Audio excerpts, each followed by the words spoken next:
Hoy estamos con Raquel de Diego para hablar de educar en emociones, algo tan ambicioso y tan importante, pero a la vez ella nos va a demostrar que también es sencillo, asequible, porque Raquel lleva tiempo dedicada a trabajar con las familias. Ella es coach de familia, también coach de parejas y es formadora. Y lleva tiempo precisamente ayudándonos a los padres, a los niños, en los colegios, en distintos ámbitos, a divulgar y a que conozcamos la importancia que tiene la gestión emocional desde la infancia. Raquel de Diego es trabajadora social, es máster en neuropsicopedagogía, también tiene formación en narrativa terapéutica, es especialista en psicoterapia e hipnosis ericksoniana. Así que bueno, ella es una experta en que sepamos lidiar con esto tan complicado que son las emociones, y si ya es complicado para los adultos, pues mucho más cuando tenemos a nuestro cargo o tenemos cerca algún pequeño. Así que bueno, Raquel, bienvenida a Cuidarte. Muchas gracias, Marta. Muchas gracias por invitarme a en este espacio y estar tan a gusto ya. Nada más empezar.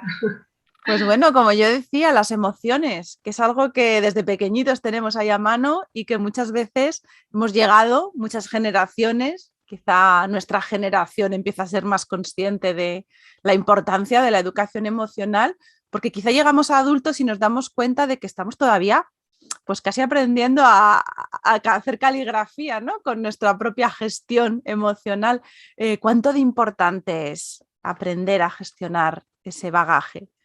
Pues esta misma parte que tú has contado, ¿no? El hecho de que nos demos cuenta ya desde adultos, pues que repetimos patrón, que volvemos a caer en lo mismo, que tenemos muchas conductas y de manera muy sistemática que generan malestar, que generan frustración, que parece que nos cuesta salir de ahí, más pedir ayuda, ¿no? En muchas ocasiones. Por lo tanto, desde esa toma de conciencia, pues fíjate, ya para entrar un poquito en marco, a partir de finales del siglo XIX, siglo XX, ya empieza a hablarse de inteligencia emocional, de gestión emocional, y se introduce en el ámbito de la política, de la publicidad, todo cómo nos afecta los mensajes que nos llegan en el momento en el que estamos y que podemos recibir para generarnos un impacto emocional. Todo eso se estudia ya desde ahí.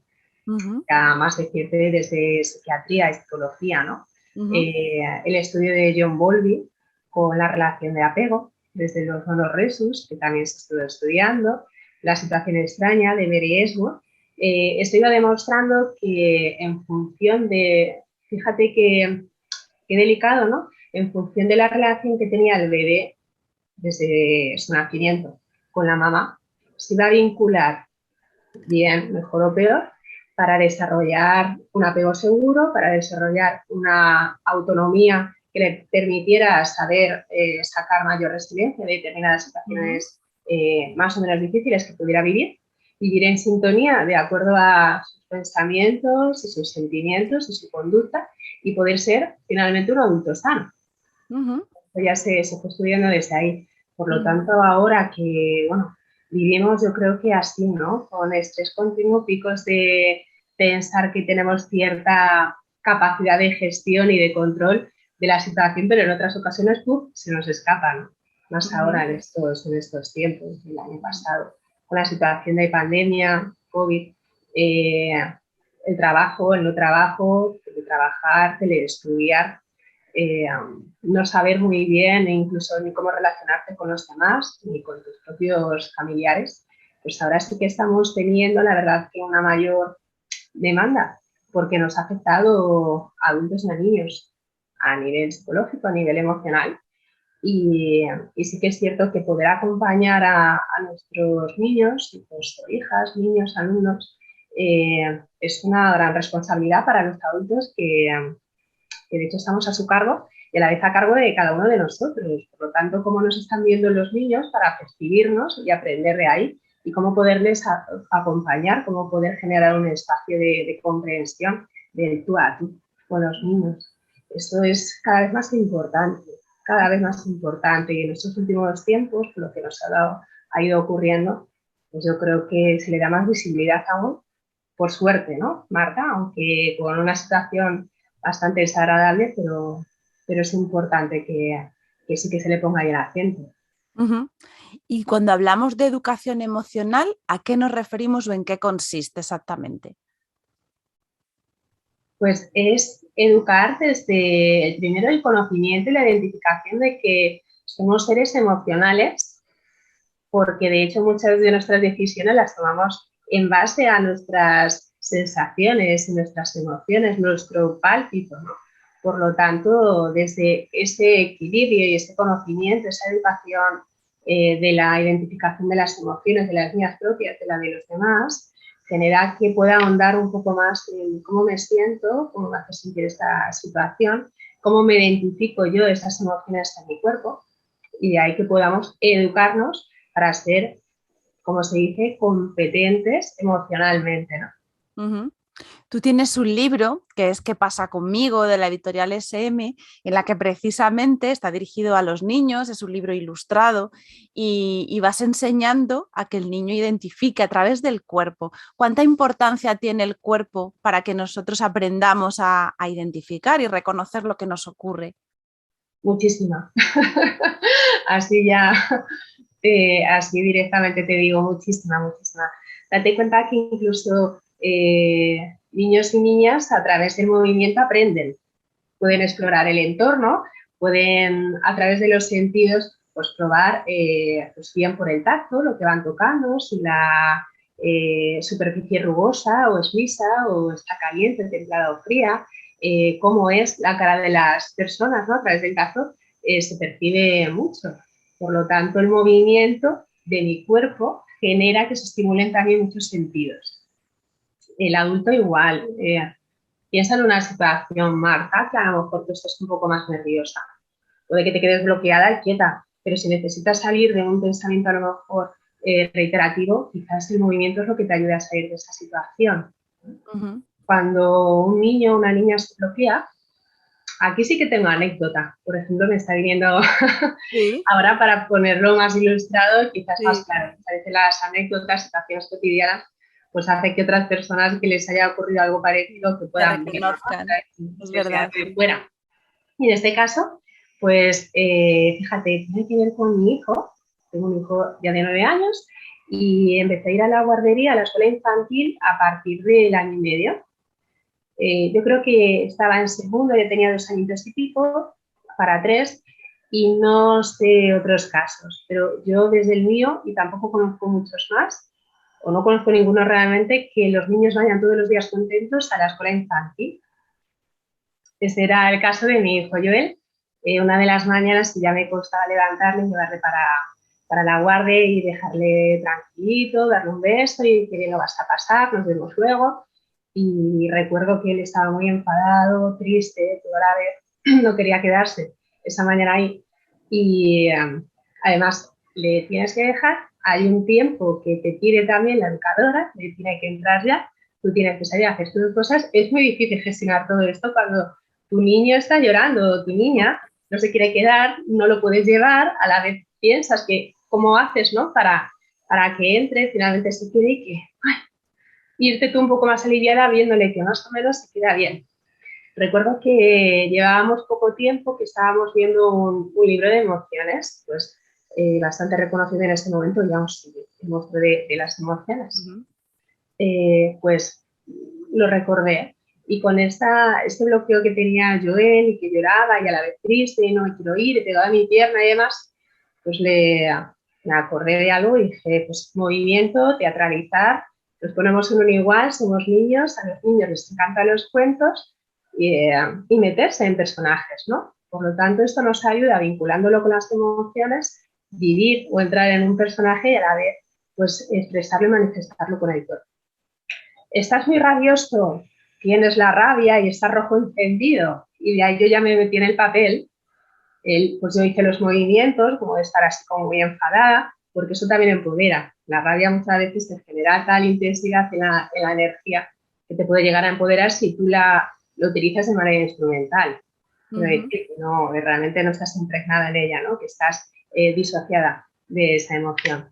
En este caso, pues cuando me vio mi hijo, pues pensó en un juego, como lo que hacíamos en casa, y sí, estoy rojo enfadado, y él se dice ahí como, pues ahora vas a entrar, vas a entrar en clase y vas a ver qué es lo que está ocurriendo ahí. Y cuando ya te sientas a gusto, luego vendré a por ti y me lo contarás todo. Sí, como estaba metido en el papel, allá que se metió Marta en el aula yo, pues al menos a mí me quedé más tranquila, ¿no? Porque gracias a este personaje que estábamos generando a través del movimiento, interpretación además con una emoción vinculante que era la de la rabia y sentirme pues, más fortalecido, pues sintió que tenía cierto control en algo.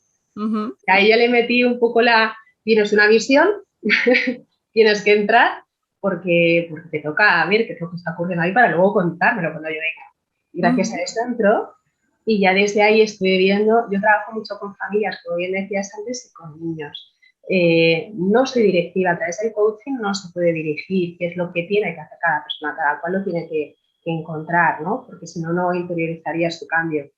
Por lo tanto, emplear las fábulas, las metáforas, hace que una persona se imagine también en una situación con un personaje. Ujú. El personaje siempre tiene movimiento y a través de una emoción nos movemos. Ujú. Y qué importante es el movimiento, como nos estás contando, y sin embargo, muchas veces nos alertamos, ahora parece que hay como más epidemia, ¿no? De diagnosticar a niños como que son hiperactivos, como que queremos que los niños estén quietos y a lo mejor, no sé, tú ahora nos cuentas, pero hay etapas en las que el niño, o diferentes etapas, ¿no? Diferentes ritmos de maduración, y encontramos con niños que necesitan moverse más. ¿Estamos atendiendo bien esa naturalidad del movimiento y de respetar, ¿no? las necesidades de cada niño? ¿O estamos tendiendo un poco a etiquetar y a querer clasificarlo todo para manejarlo de una forma más cómoda?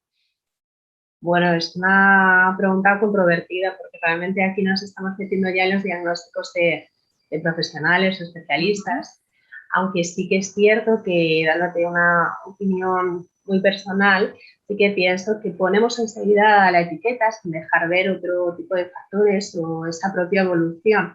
Tiene que ver también no solamente con la naturaleza del niño o niña, sino también un poco con esta educación, cómo canalizamos ese movimiento. Y en muchas ocasiones sí que es cierto que el niño para, digamos que, percibir lo que está ocurriendo a su alrededor, eh, integrarlo, encajar en lo que está ocurriendo a su alrededor con cómo se siente él, que a lo mejor le pueda costar más entrar en determinadas emociones, como la calma, por ejemplo, pues sí que es cierto que necesita de un movimiento más allá que a lo mejor otros niños.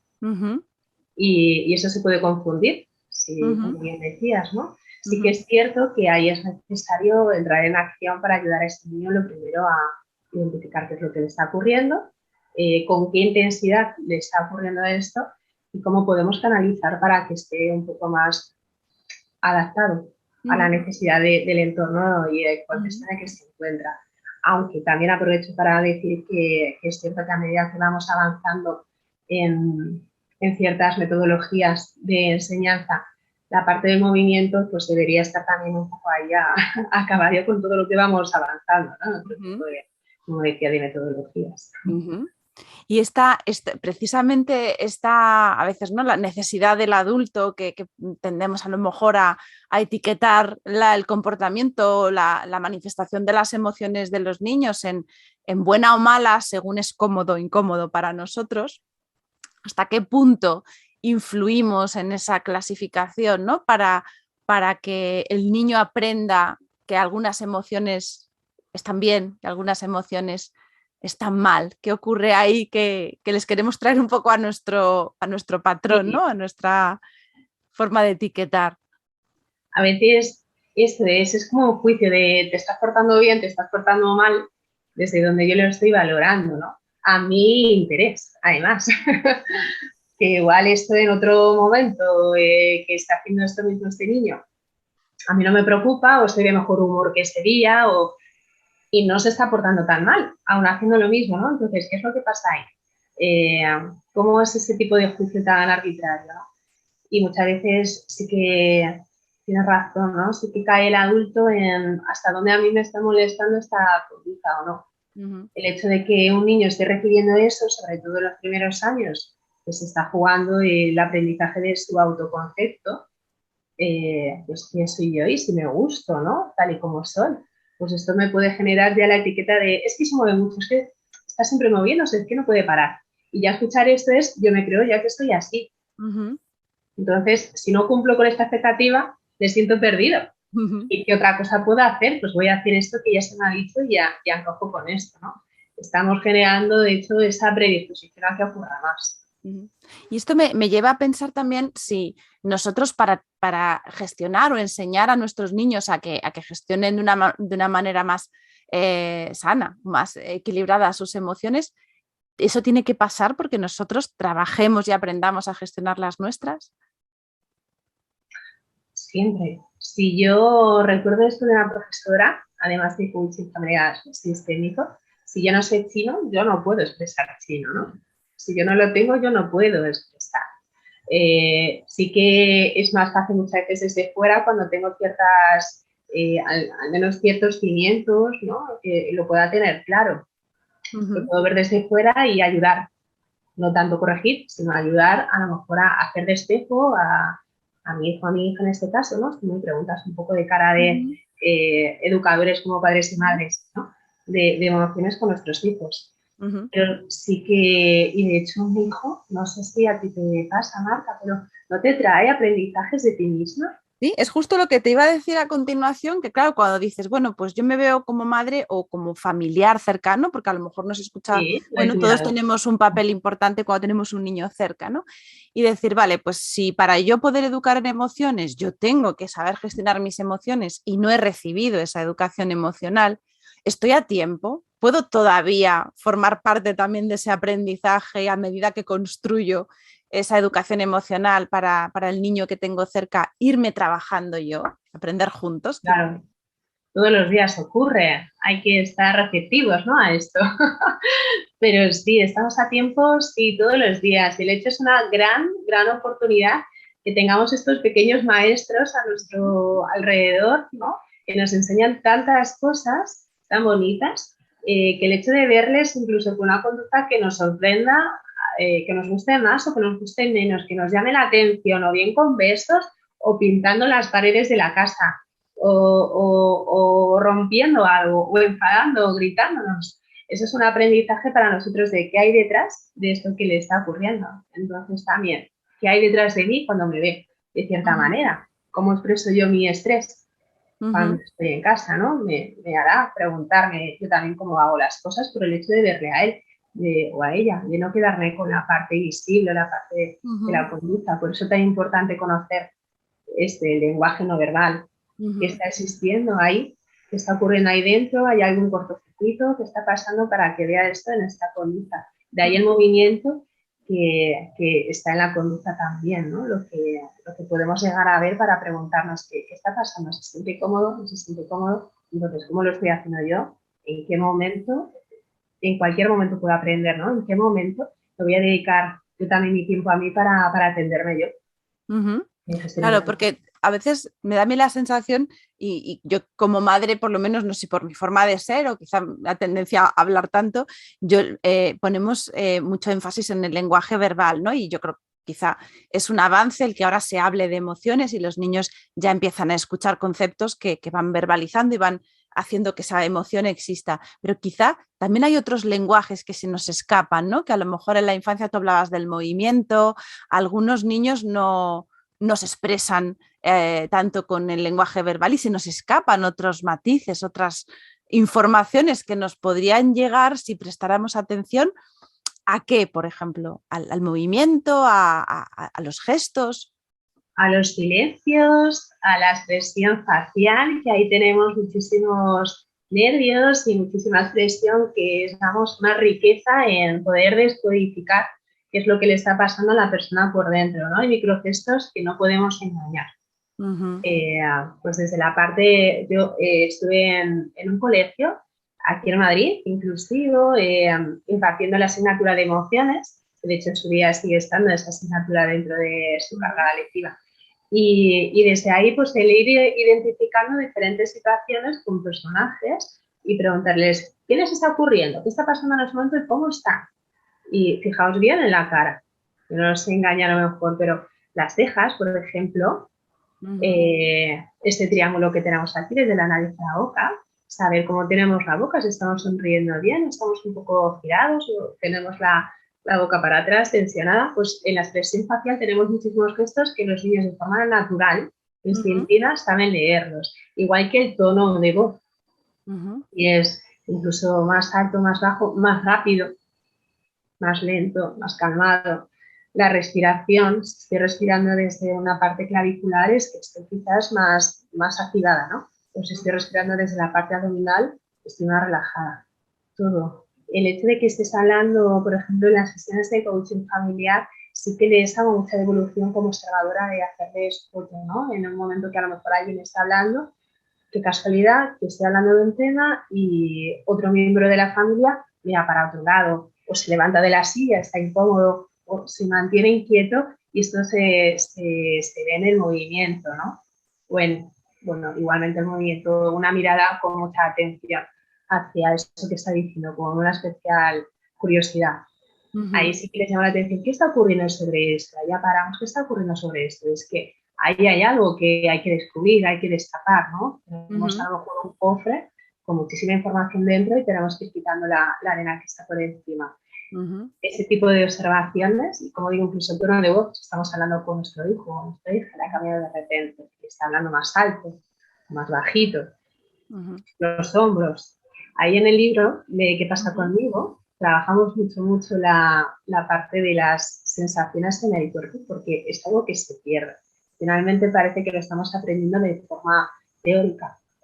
La rabia la sentimos cuando apretamos los dientes, pero ¿cómo la sientes tú? tú. ¿Notas el calor en las manos cuando sientes rabia? Estas cosas. Y eso se percibe. Y la persona que pueda llegar a ser observadora lo siente, lo huele, lo observa, ¿no? Ujú. Y de ahí todo este lenguaje tan rico que está más allá de las palabras. A mí me gusta mucho en el podcast, yo creo mucho en el coaching como herramienta, como coach y trato de todo lo que puedo divulgarlo porque creo que todavía no está integrado como una herramienta de ayuda tan eficaz como puede ser, ¿no? Hemos ido integrando la terapia, yo siempre lo comparo también con la fisioterapia, ¿no? A lo mejor nuestros abuelos no se les pasaba por la cabeza ir a un fisioterapeuta y ahora es algo muy normal, que te haces daño y sabes que tienes ahí ese profesional que te ayuda. ¿Cómo es una sesión de coaching familiar? O sea, ¿qué diferencia hay como familia? ¿De qué me puedo beneficiar si yo voy con mi familia a una sesión de coaching que es diferente a ir a una sesión de terapia familiar?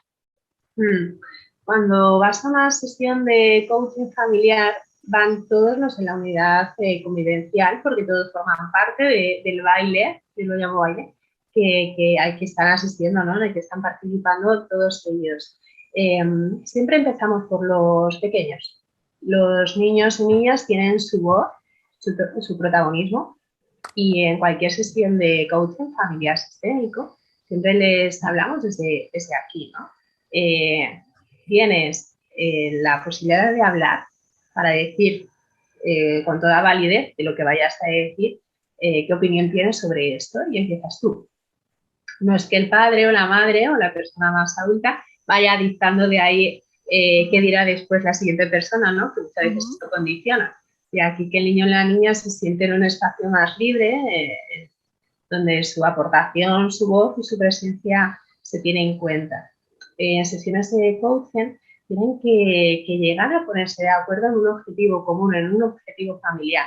Nos vamos ujú, a poner en situación para hacer sesiones de procesos breves en la medida de lo posible para poder avanzar. Y la mejor manera de avanzar es haciéndolo todos juntos, todos en familia pensando cuál es el objetivo familiar que para todos es válido porque es la familia, no que a mí me interese que en casas ellos dos recojan más, la otra persona me hable de una manera más tranquila, no está mi interés, sino está el interés de la familia. Eso ya desde ahí para empezar hace que se muevan muchas cosas y nos despeguemos de esta parte de, pues en algunas ocasiones puede hacerme sentir víctima, ¿no? Es que ellos me tratan mal, entonces por eso estamos en esta, o es que no se me hace caso, ¿no? El objetivo familiar va más allá. ¿Qué necesitamos todos y cada uno de nosotros hacer para que la familia esté mejor. La familia como grupo, como cultura, como entidad a la vez. Ujú. Y lo único que les va a diferenciar es que luego cada uno de ellos van a hacer su propia propuesta y compromiso de cambio para lograr ese objetivo familiar. Para conseguir ese objetivo familiar que hemos dicho que queremos ser una familia más unida, y más unida significa que, y de ahí ellos, cada familia, lo que valoran como familia más unida, pues yo para esto me comprometo a hacer tal cosa. Cada uno hace su propio compromiso familiar, independientemente de que otra persona lo cumpla o no dentro de la familia. Cada uno tiene que ser responsable de ese objetivo. Y por Entonces, supuesto, el desencadenante para acudir a una sesión, por ejemplo, de coaching familiar, no necesariamente está en tener un problema. O sea, el enfoque es yo puedo ir para mejorar o para que todos aprendamos algo. Hay un enfoque positivo en ese sentido, ¿no? sí, eso es. Y mira, gracias Marta, porque además es lo que posiblemente podamos ver como mayor diferencia cuando se dice voy a acudir a terapia familiar, porque parece que tiene que haber un problema, algo que desencaje bastante, y sin embargo para hacer coaching familiar es buscar una mejora, queremos sentirnos mejor en esto, queremos avanzar en esto otro, queremos conocernos mejor en esto a nivel familiar. No tiene por qué haber un problema como tal, ¿no? Es una mejora, una modificación en algo, adaptarnos a etapas de a lo mejor uno de los miembros que nos ha desestabilizado, ¿no? La etapa de a lo mejor de la adolescencia, sin más problemas, en conocernos un poco más o pasar un duelo, o el hecho de mejorar nuestra comunicación. Por estos motivos como estos, ¿no? No hace falta un problema. Me imagino que a los niños el hecho de reforzar, ¿no? Esa idea de somos un grupo, de ir a toda la familia a algo, ya el hecho de trabajar sobre eso ya deben llevarse alguna mejora, ¿no? Esa sensación, yo no sé, la infancia la recuerdo como, independientemente de que sea bonita, fea y tal, a mí siempre me viene en la mente, al pensar en la infancia, la palabra soledad. O sea, yo no sé si los niños, claro, no me puedo poner en su piel, pero la infancia puede ser un lugar muy solitario porque es difícil tener un igual. Yo siempre pongo el ejemplo, yo ahora como madre me agobio y hablo con otras madres y hasta cierto punto hago mi catarsis y me siento acompañada, pero cuando eres niño es raro que te puedas apoyar en otros niños que están igual de perdidos que tú. Entonces, el hecho de trabajar toda la familia junta, eso es novedad, vamos, me parece un Sí, descubrimiento. sí. Además es fantástico porque lo primero que dices para niños más sensibles, que sí que estoy viendo, de hecho, Marta, muchos niños con alta sensibilidad y luego tienen su dificultad para expresar eso que les ocurre, más como un igual, ¿no? Que puedan entender, si es que no vamos a estar en sintonía, si posiblemente va a querer jugar al fútbol y me va a decir que me deje de rollos y ponte a jugar, ¿no? Entonces, ¿a quién se lo cuento? Y el hecho de que en sesiones de coaching sí que salgan estos temas, y que a lo mejor yo sin saberlo antes no he tenido la oportunidad y mi hijo o mi hija me cuenta. Es que yo muchas veces me pregunto qué pasa con la muerte o lo que pueda salir ahí, ¿no? O qué piensas tú cuando a mí me pasa esto. Pues yo me lo pregunto, mamá, yo no te quiero preocupar cuando a mí me pasa esto. Y si, estas cosas que tienen esa gran oportunidad de verla ahí en sesiones de coaching sistémico, hace que se genere aún más piña, ¿no? Más esa curiosidad y admiración por el otro miembro de la familia, generar ese encuentro, esa escucha, esa complicidad que de nuevo les da la posibilidad de ver que no es lo importante lo que se dice, tú me dijiste, sino desde dónde están partiendo, desde esa base del amor y de querer comprenderse y mejorar en su comunicación. Por lo tanto, ya se van incluso que se crean, que muchas veces llevo instrumentos musicales y más cosas. Entonces, según cómo sea la familia, que les gusta, siempre nos agarramos a qué os gusta, cuál es vuestro potencial, en qué os sentís más afines, con qué os identificáis. Y en algunas ocasiones cada uno ha cogido un instrumento musical y, bueno, con un poco de guía, de pautas que les voy dando, han generado una melodía. Es la melodía de la familia. Y en muchas ocasiones esto hace que yo, que soy de tocar mucho las maracas, cuando estoy con la familia, tengo que saber que el ritmo tiene que ir más acompasado, escuchar un poco más cómo está tocando la persona que está con el xilófono o el que está con el triángulo. Entonces, eso es una muy buena metáfora además también para saber que cuando están juntos se acompasan adaptándose. también un poquito a cómo son el resto para poder generar esa buena melodía. Y hay que se ponen un nombre, tiene una melodía o ya son grupo. Y eso hace, sí, muy buena piña para los padres y madres. También les hace que querían haber llegado, ¿no?, por ese camino a comprender mejor a su hijo o su hija. Y el niño o niña, pues qué maravilla que estamos por fin sin sentir tanta jerarquía, ¿no? Estamos en el mismo idioma. Me estaba viniendo también a la mente cuando has mencionado los niños con alta sensibilidad, a veces cuando tenemos un perfil algo más peculiar o que requiere una comprensión diferente y a lo mejor uno de los dos progenitores tiene más facilidad para entenderlo y el otro quizá por forma de ser distinta o tiene menos acceso a entenderse con él. Este tipo de trabajo también regula un poquito más esos papeles para que no haya a lo mejor un padre, una madre que es el que asume ese papel, ¿no?, más accesible y facilitar que haya un poco más de equilibrio en el reparto. Sí, al menos sí les va a ayudar a encontrar esa identificación, la aceptación de yo llego hasta aquí, me gustaría ayudarte, no sé cómo, y a lo mejor simplemente estoy aprendiendo gracias a estas sesiones, es a través de la escucha. Es decir, siento no poder ayudarte de otra manera y esto para el niño o la niña ya es suficiente, ¿no? Porque ya ha sentido ese reconocimiento y esa aprobación. Necesitan sentirse seguros en su familia, los niños, y cuando no se sienten comprendidos, no se sienten seguros. De ahí que se vean diferentes y si yo no me identifico con mi familia porque me siento diferente, casi puedo sentir una exclusión, ¿no?, en mi propia familia. Y eso desde luego es muy interesante cómo se van generando esos, van engranando, ¿no?, precisamente esas diferencias que les hace unirse, no distanciarse.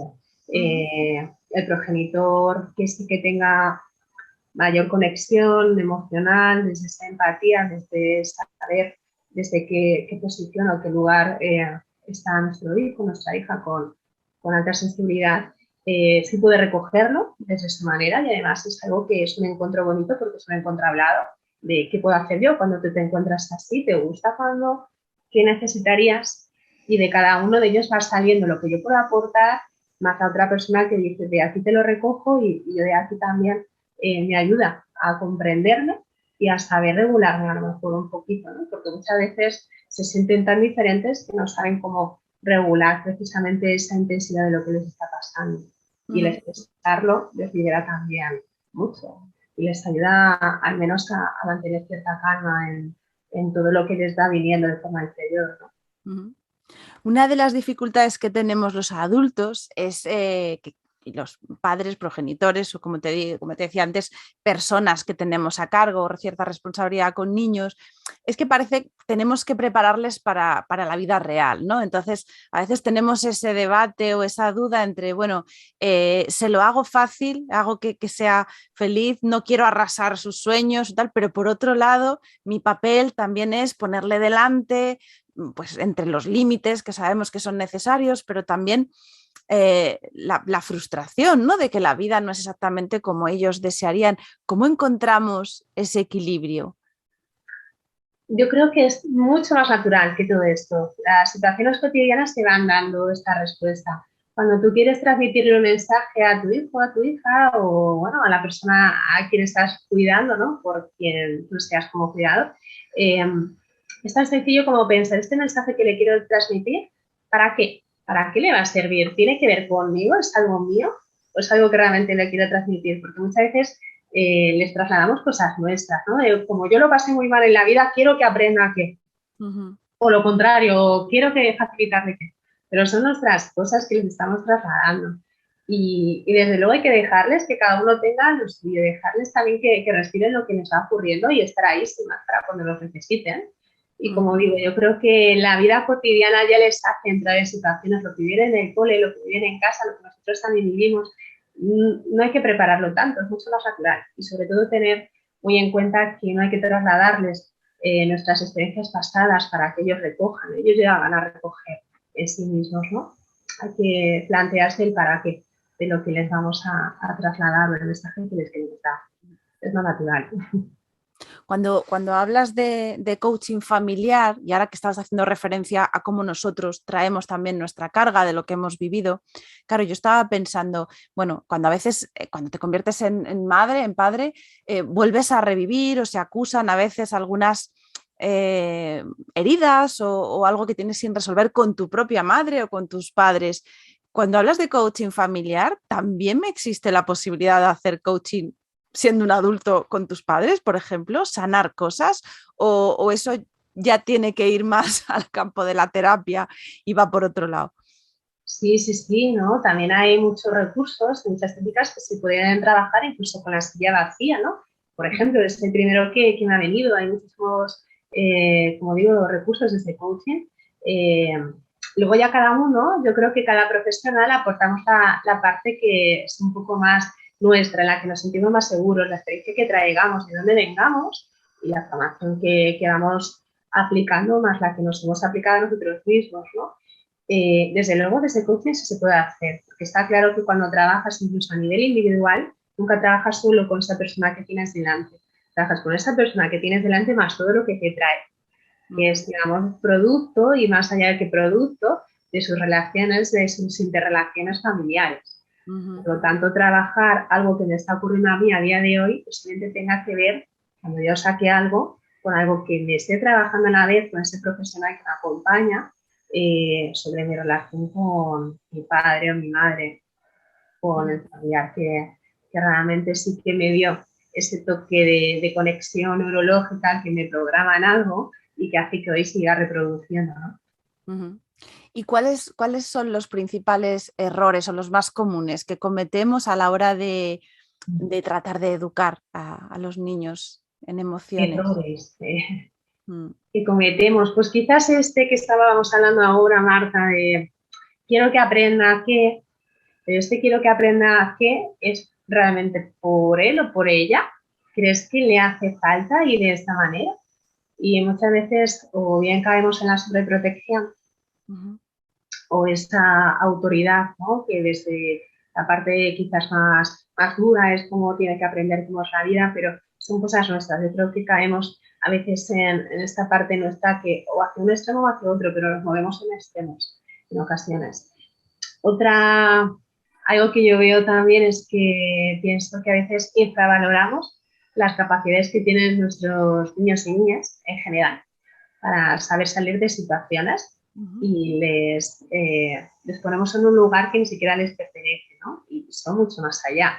Y hablar con ellos y tener cierta comunicación, ciertas conversaciones desde un nivel, claro, que lo pueda comprender, no solamente por edad, sino por su personalidad, por el temperamento que tenga, por sus cualidades. Pero llegar a tener una conversación profunda con nuestros niños y niñas, yo creo que sí que falta. De hecho, yo cuando he trabajado con adolescentes, lo que más me mandan es hablar más con mi padre y con mi madre. Parece que ya es como si no me conocieran. Yo pienso que desde ahí ellos están pidiendo más voz, ¿no? Sí, es Hablar verdad que a y veces, desde esa voz.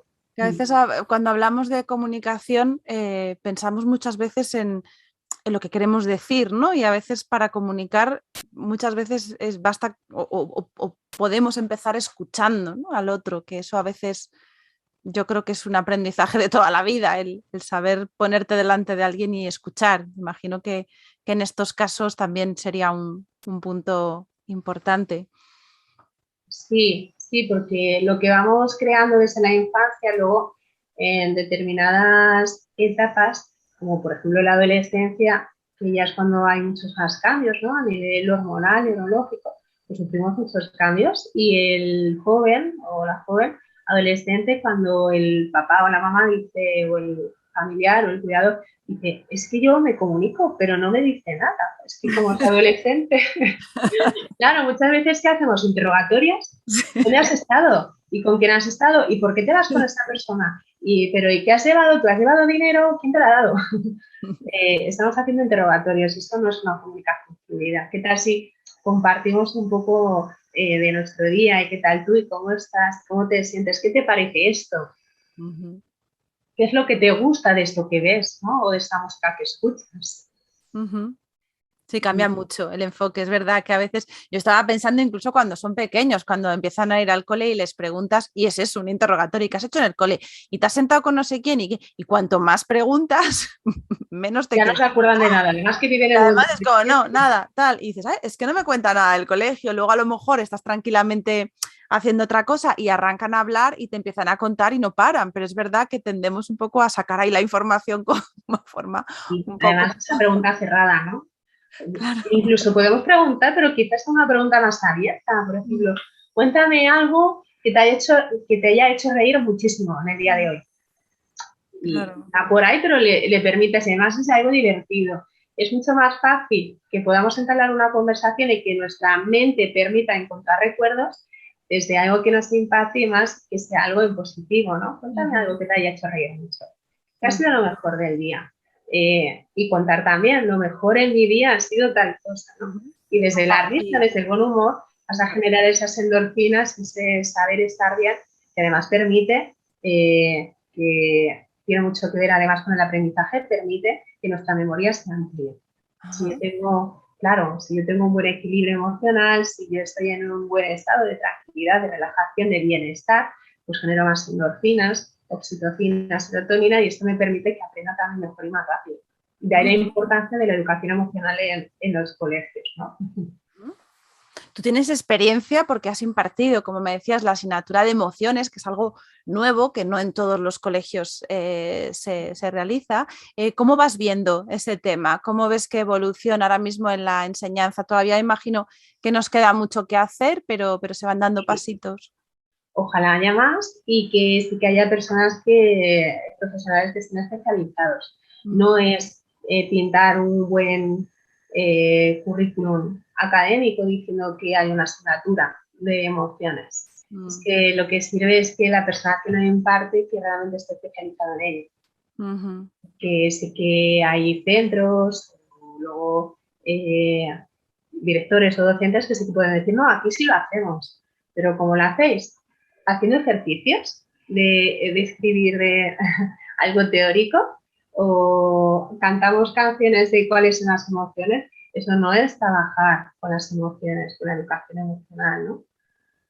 Si un niño o una niña sí que aprende de un buen guía o una buena guía, que ahí será el profesional o el docente que les sepa transmitir esa asignatura de emociones, es que no será solamente una asignatura, es que podrán gestionar los conflictos que haya en el aula, lo que traiga un día un niño o una niña desde su casa, porque es lo que nos ocurre en casa, luego lo llevamos allá donde estemos, ¿no? Y ese día que estamos un poco más bajitos o que estamos más parlanchinos porque necesitamos, según el niño o la niña, ¿no? Distraernos un poco de lo que estamos viviendo en otro lado, que sepa acompañar también en esas situaciones. Como digo, pues de ahí será un buen día, ¿no? Y de ahí sí que estaremos haciendo una buena educación emocional, que no se quede solamente en una asignatura, sino que es más allá, es una convivencia.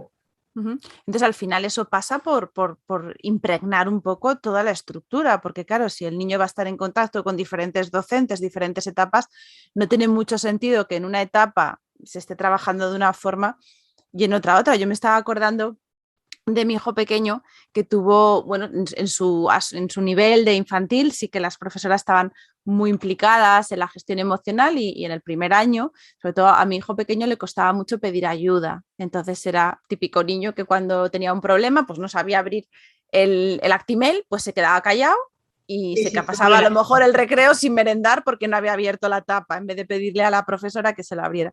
Entonces, pues su profesora fue trabajando con él y al final de ese curso, pues sí, ya él podía recurrir a los adultos a pedir ayuda. Y luego llegó una suplente, otra profesora, y les empezó a decir que si lloraban se iban con los pequeños. Si lloráis, vais con los pequeños. Entonces, claro, él se había pasado todo un año aprendiendo a ser vulnerable, si lloraba podía pedir ayuda y cuando lo estaba medio resolviendo, de repente llega otra que le dice que llorar está mal. Entonces, claro, casi era mejor que no le dijeran nada, que el caos este de ahora está bien, ahora está mal.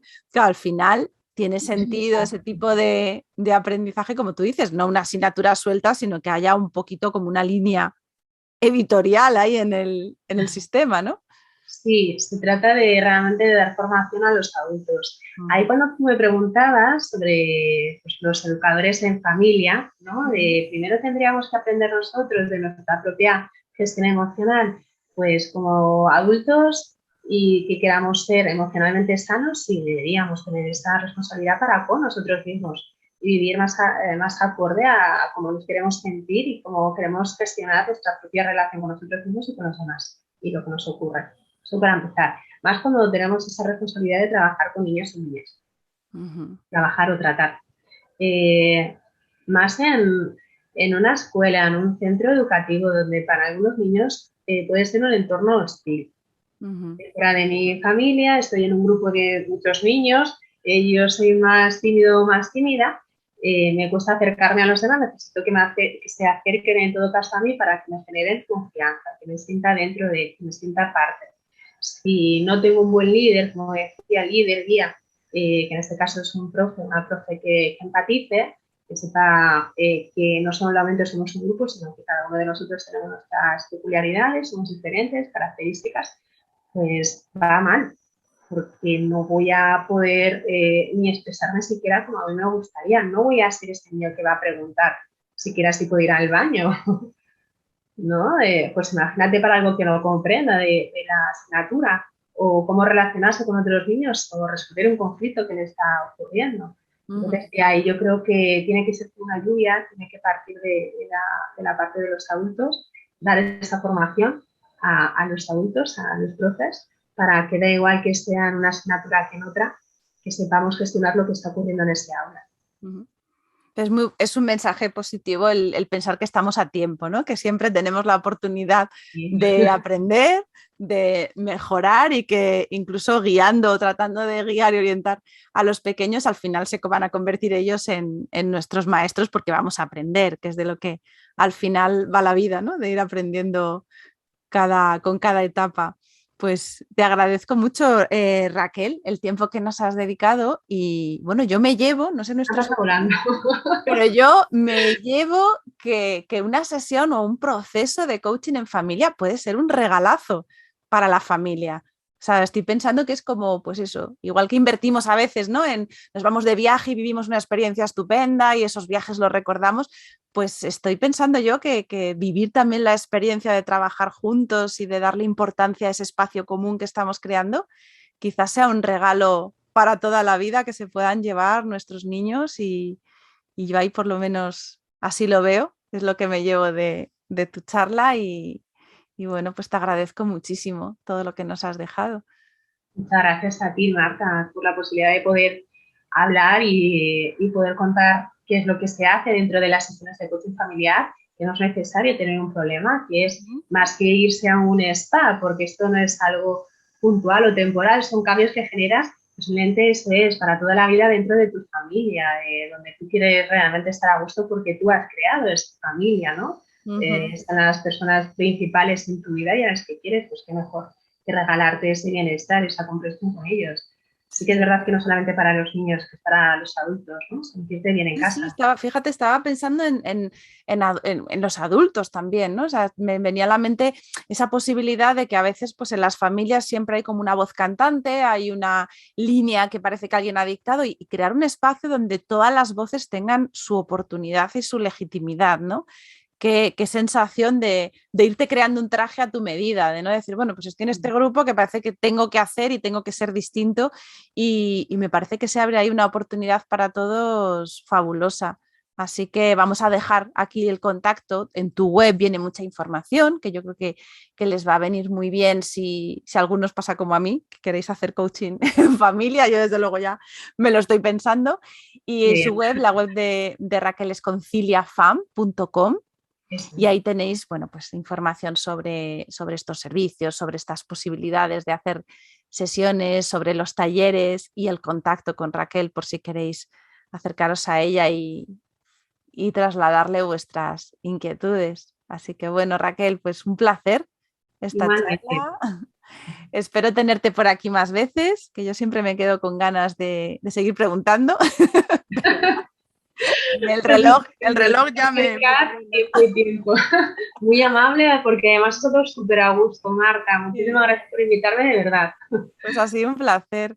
Y bueno, a los oyentes, como siempre os digo, tenemos aquí este espacio, este rinconcito para ir quedándonos con pequeñas ideas, pequeñas, sobre todo inspiración y ganas de seguirnos cuidando a nosotros, a los nuestros, de ir aprendiendo, porque cuanto más aprendemos a cuidarnos, pues más podemos también cuidar de los demás. Así que aquí os espero el jueves que viene con otro tema, otros recursos, y hasta entonces un abrazo muy fuerte y cuidaros mucho. Cuídate, Raquel.